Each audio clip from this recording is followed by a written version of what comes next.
Good afternoon, my name is Alexis Naranjo. This is the presentation for my week 2 assignment of Ethical Issues in Business with Professor Hiram Pass.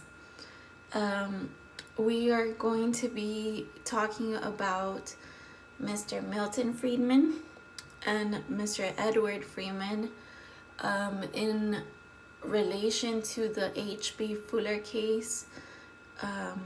So moving on, I'm going to start by presenting Mr. Milton Friedman, his views, what he was well known for.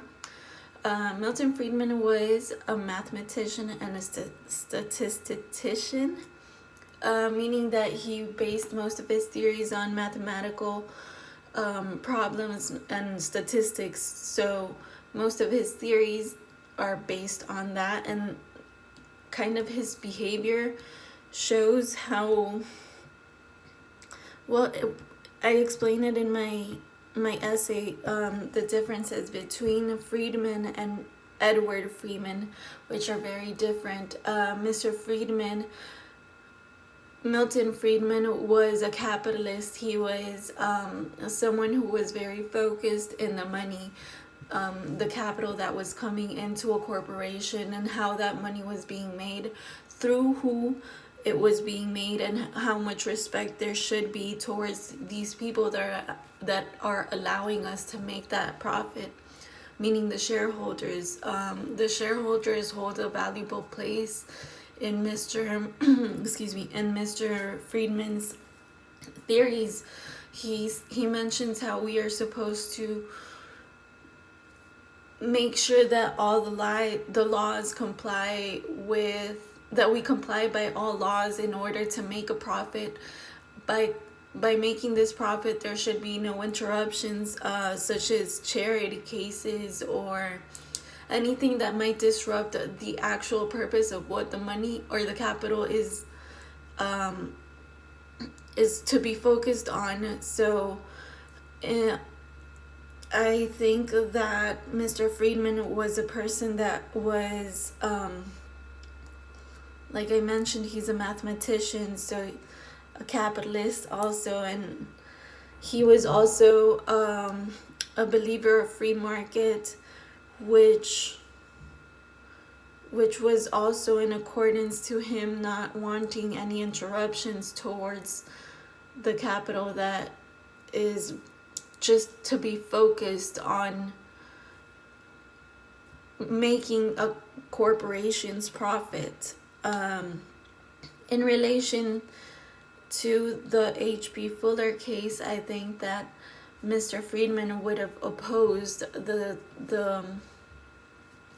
the actions that were taken by the representatives of H.B. Fuller at the time. And just to give you a better understanding of what the H.B. Fuller case is, the H.B. Fuller case is a case that took place in Honduras, with the resistol, which is a glue that is used for industrial purposes, meaning to glue tables and furniture and things like these. So it's a very powerful, very potent material that is used in order to glue things. This is a glue that was being used by younger children and people of all ages. Actually, they still are doing it. So they inhale the glue and basically get high, because it gives them a sense of superiority, as it is explained. So moving forward, what was going on is that, yes, this was a social issue that was affecting the Honduran generations at the moment, and continue to still affect them. But the public image that Cativo was being portrayed for, as they were calling all these kids who were inhaling this product, they were calling them resistoleros. So the public image of the company was being degraded.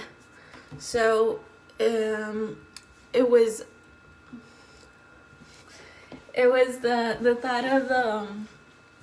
I'm sorry, I'm kind of sucking at this, but let me make it better. So the corporation decided to take a more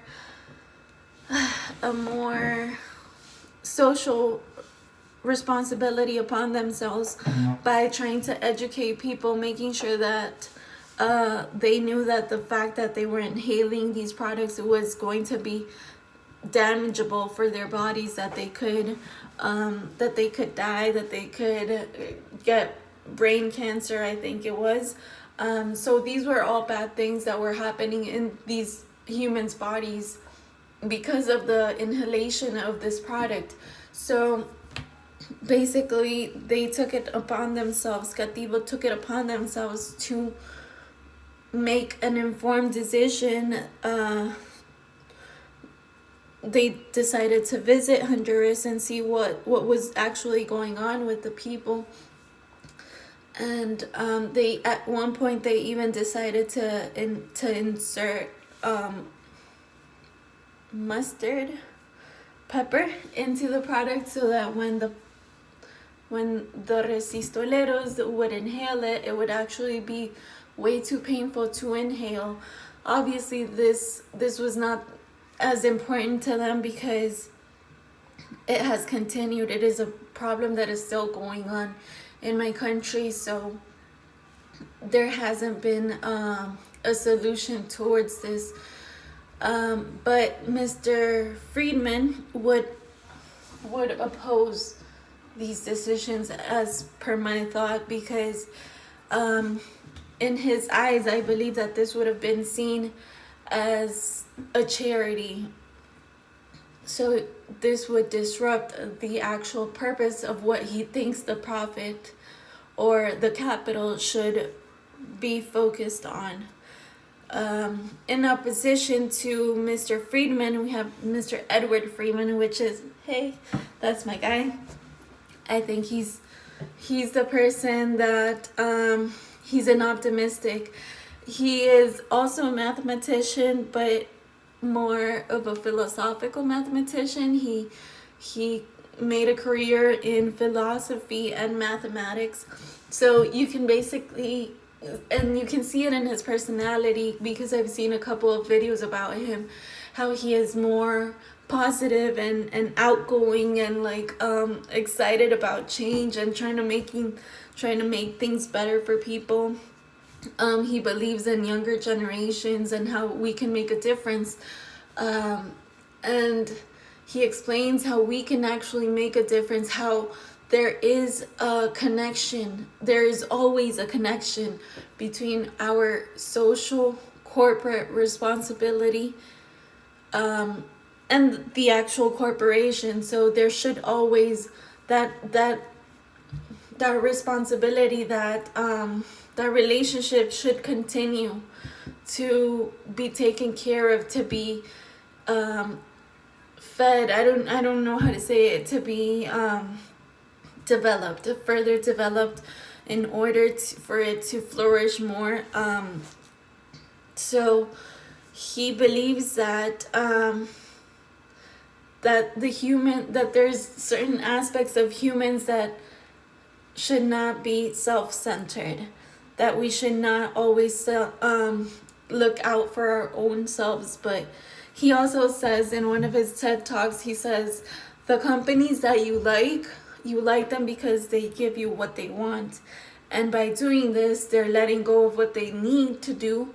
So that is why you like them. I think that makes so much sense, because I don't know, I think of maybe a company that I like, and I don't really like this company, but just to give you an example is T-Mobile. When your phone breaks or something, yes, we are paying for the insurance, but we can actually get a new one by paying the insurance. And this won't cost us as much as getting the old phone, or getting a new phone is what I'm trying to say.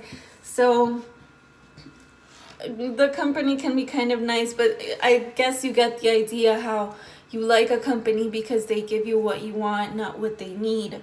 And that is what Mr. Freeman focuses on. He tries to tell us that his main decoration for what he is also known for is the fact that he created the stakeholders theory, which talks about how in a corporation there is a shareholder, there are employees, there are managers, all levels of employees, of course, but there is, and these are all people that are affected by the corporation because they're in the corporation, but not to keep focus off of the fact that the people outside of the corporation can also be affected by it, meaning if they decide to put a mall right here next to my apartment, it won't actually only be the people that are working inside the mall that will be affected, but all of us outside or close to it, around it, will also be affected. So I guess kind of that we all hold stakes when there is a corporation around us basically. So it affects us all, and that in enlightenment to that, we should all try to enhance the social responsibility of all corporations as employers, as employees. In relation to the H.B. Fuller case, I do agree that I have come to the conclusion that Mr. Freeman would have totally agreed with the fact that H.B. Fuller decided to take it upon themselves and educate people on what the effects of inhaling this product would be. They took it upon themselves to give it a further investigation and try to make a change in the social outrage that was going on in Honduras at that time. So that is a company that you kind of learn to appreciate, because they don't give you oh, we're just trying to get our product out there. No, they're actually trying to make a connection with the people that are using this product. They're trying to enlighten you about the product. So it's kind of a company that grows in you. And so that is why I agree that Mr. Freeman would have been would have agreed with the H.B. Fuller case. Thank you. Have a good night. Bye, Mr. Paz.